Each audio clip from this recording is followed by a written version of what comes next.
இன்றைக்கி நம்ம சாய் கிச்சனில் கத்திரிக்காய் தொக்கு தான் செய்ய போகிறோம்.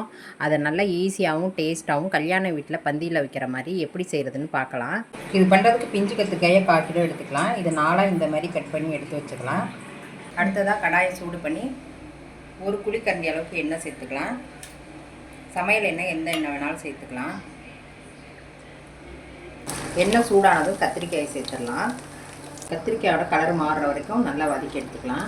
ரொம்ப கலர் மாறணும்னு தேவையில்லை. இப்போ இந்த அளவுக்கு கலர் மாறினது வெளியில் எடுத்துடலாம்.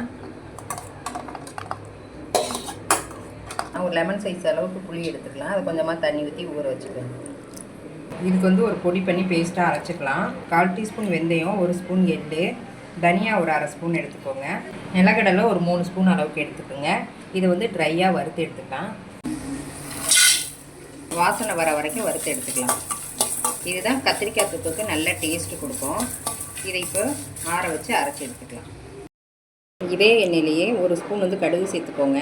ஜீரகம் 1/2 ஸ்பூன், சோம்பு 1/2 ஸ்பூன், 1/2 ஸ்பூன் மிளகு சேர்த்துடலாம். இது இப்போ நல்லா பொரியட்டும். இப்போ நல்லா பொரிஞ்சிடுச்சு. இது கூடயே கொஞ்சமாக கருவேப்பிலை சேர்த்துடலாம். இது பொரிஞ்சதும் ஒரு பெரிய வெங்காயத்தை சின்னதாக கட் பண்ணி சேர்த்துக்கோங்க. இது கூடயே ஒரு 3 பச்சை மிளகாய் சேர்த்துடலாம். இது மாதிரி நீல வாக்கில் கட் பண்ணி சேர்த்துக்கலாம். இதுவும் நல்லா வதங்கட்டும். இப்போ இது வதங்கினது ஒரு தக்காளி சின்னதாக கட் பண்ணி அதையும் இது கூடயே சேர்த்துடலாம். தக்காளி நல்லா வெந்து வரட்டும். இதுக்கு தேவையான உப்பு சேர்த்துடலாம். அடுத்ததாக இது கூடயே 1/4 டீஸ்பூன் மஞ்சள்தூள், 1 ஸ்பூன் மிளகாத்தூள் சேர்த்துடலாம். இப்போ இது கூடயே ஊற வச்ச புளியை திக்காக கரைச்சி சேர்த்துக்கலாம். புளியோட பச்சை வாசனை போகிற அளவுக்கு வதக்கிக்கலாம். அடுத்ததாக கத்திரிக்காய் இது கூட சேர்த்துடலாம். இப்போ இந்த வறுத்து வச்ச பொடியை கொஞ்சமாக தண்ணி ஊற்றி இந்த மாதிரி நைஸாக பேஸ்ட்டாக அரைச்சி இப்போ இதோடு சேர்த்துடலாம்.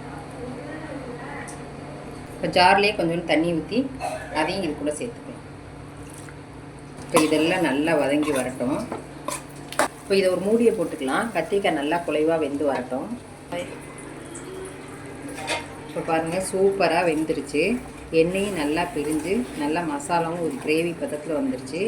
கத்திரிக்காய் நல்லா குழஞ்சி வெந்திருக்கு பாருங்கள். இப்போ ஒரு பவுலுக்கு மாற்றிக்கலாம்.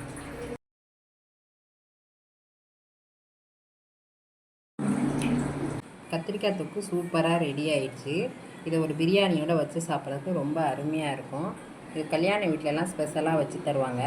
இதை வீட்டிலேயே நம்மளும் செய்யலாம். இந்த ரெசிபியை நீங்களும் செஞ்சு பாருங்கள். இந்த ரெசிபி உங்களுக்கு பிடிச்சிருந்தா லைக் பண்ணுங்கள், ஷேர் பண்ணுங்கள், கமெண்ட் பண்ணுங்கள். சாய் கிச்சனை மறக்காமல் சப்ஸ்கிரைப் பண்ணுங்கள். பாய்.